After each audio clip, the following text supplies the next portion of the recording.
ভারতের সামরিক স্থাপনা লক্ষ্য করে বিমান হামলা চালিয়েছে পাকিস্তান।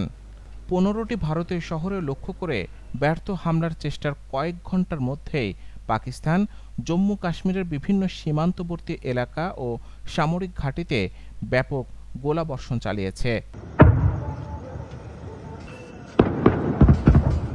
প্রতিবেদনে বলা হয়, স্থানীয় সময় রাত ৯টার কিছু সময় আগে বিস্ফোরণ শোনা যায় জম্মু কাশ্মীর এবং লাইন অফ কন্ট্রোলের কাছাকাছি স্থানে।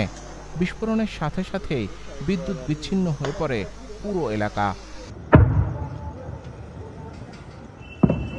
স্থানীয়দের মোবাইলে ধারণ করা ভিডিওতে রাতের আকাশে দেখা যায় আগুনের ফুলকি।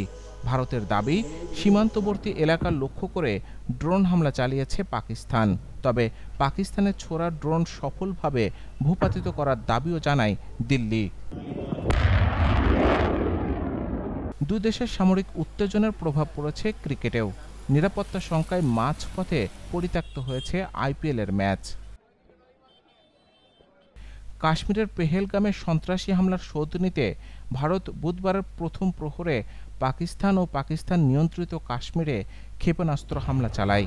জবাবে পাকিস্তান ভারত নিয়ন্ত্রিত কাশ্মীরে গোলাবর্ষণ করে। পাকিস্তান বলছে, ভারতের হামলায় তাদের অন্তত ৩১ জনের মৃত্যু হয়েছে।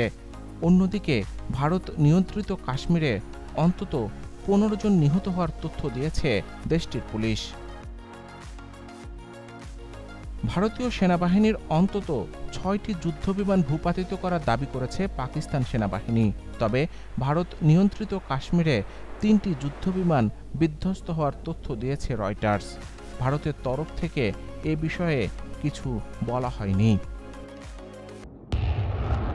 যুদ্ধ শুরুর এমন দামামা বেজে ওঠার পরিস্থিতিতে পারমাণবিক অস্ত্রধারী দুই প্রতিবেশী দেশের মধ্যে উত্তেজনা তুঙ্গে উঠলে উদ্বেগ প্রকাশ করে জাতিসংঘ সহ বিভিন্ন দেশ।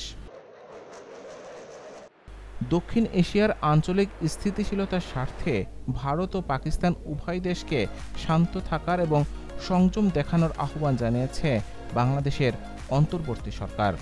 বুধবার বাংলাদেশের অবস্থান জানিয়ে পররাষ্ট্র মন্ত্রণালয়ের বিবৃতিতে বলা হয়, ভারত ও পাকিস্তানের পরিস্থিতি নিবিড়ভাবে পর্যবেক্ষণ করছে বাংলাদেশ সরকার।